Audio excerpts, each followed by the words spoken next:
Today I am following the prompts from the Take 5 Art Challenge. If you are unfamiliar with the Take 5 Challenge, it's basically 12 artists here in YouTube and Instagram which alternate turns choosing 5 prompts for the rest of the group to follow. These ladies are very talented and I highly recommend you to check them out. I'll leave their links in the description. For the month of January, the prompts were set by Windy Iris Art and the prompts are tea or coffee, pink, yarn or lace, a literary quote and stamping. For the first prompt I chose coffee, but I didn't want to use actual coffee because I wasn't sure if the paper would take it. So I went with a coffee mug instead. Whenever I think of coffee, I think of those heart designs with whipped cream. I really wanted to add that in. So I took some artistic liberty and went with a heart smoke instead from the coffee. Smoke, is it smoke? It's the vapor that comes out of the coffee. I guess it's not smoke, but well, you get it, right? Because I didn't use actual coffee, I thought I was cheating with this prompt. So I added coffee beans at the side. That is how I did justice to this prompt, by adding literal coffee beans. Also, I love the combination of a good book and warm coffee. So I chose to add a book and I'll write the quote on the page. The prompt that I really struggled with was stamping. I did not have any stamps, so I did not know what to do with this prompt. Because this is the first time that I'm doing the Take 5 Art Challenge, I wanted to get all the 5 prompts done. So I thought a lot on what to do and I finally came up with this idea that you're seeing here.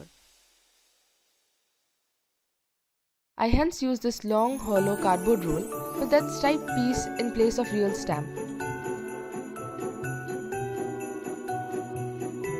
Do tell me in the comment section on what would you have done if you were in my situation and you didn't really have stamps.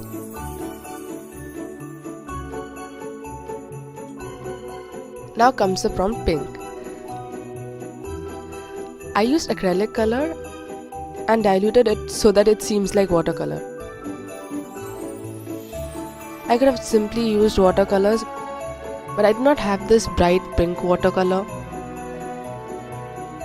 And here I roll pink across the page with this DIY stamp. I was really enjoying this whole process.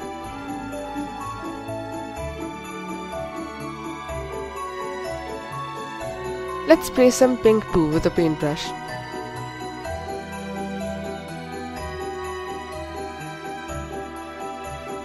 The pink prompts under progress. Now it's time for some yellow, because it really goes well with the pink and it also makes the art more vibrant.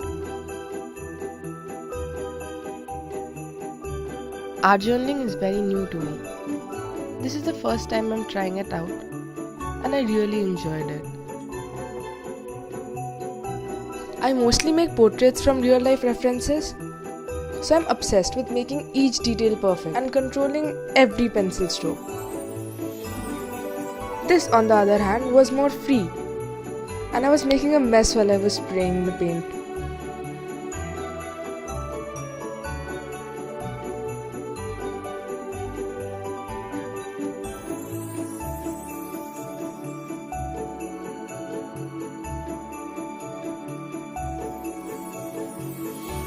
This was a totally different experience, where I was going with the flow, and thus I could be a lot more creative.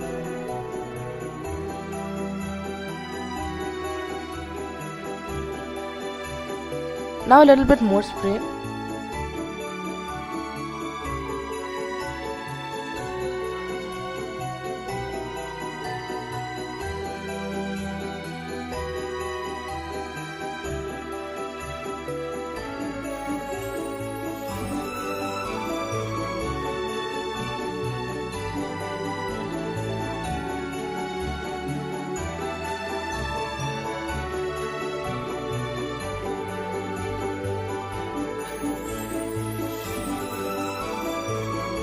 Some dabbing too for more effects.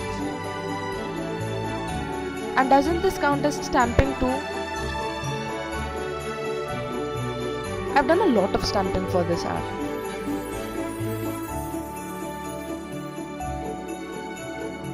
Let's dab a little more because I see it's going great.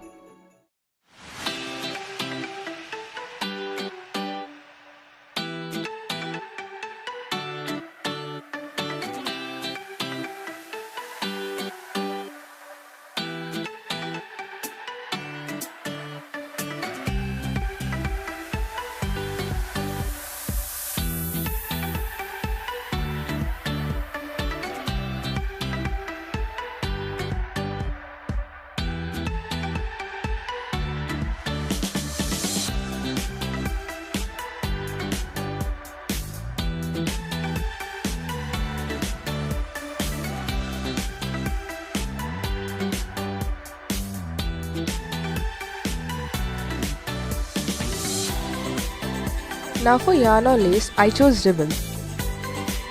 You might be thinking it's neither, but I did Google it up and ribs are also called satin lace. So I got lace covered, and they're also pink after all. I used glue stick here because liquid glue might just end up tampering the colors. What do you think about the choice of ribbons? Do tell me that in the comments too. Well, a little of white ribbons too for vibrancy.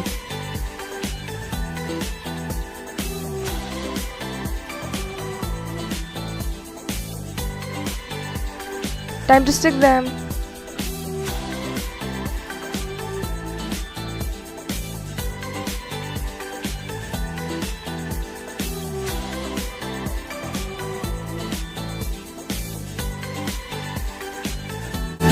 Now is the time for literary quote. Since I'm a huge Harry Potter fan, here's a quote by legendary Albus Dumbledore.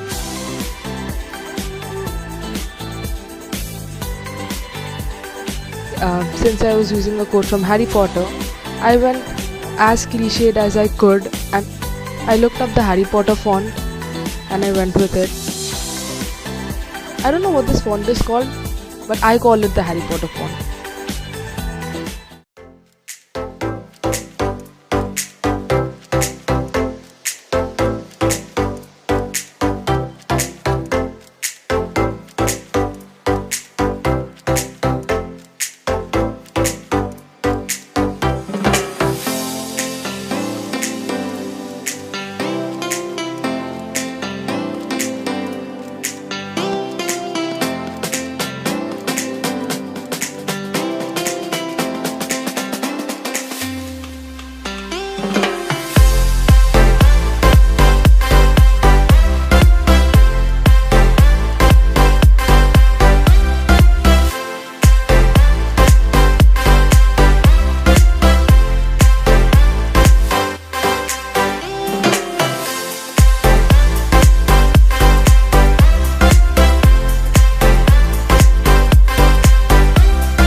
Thank you so much for watching.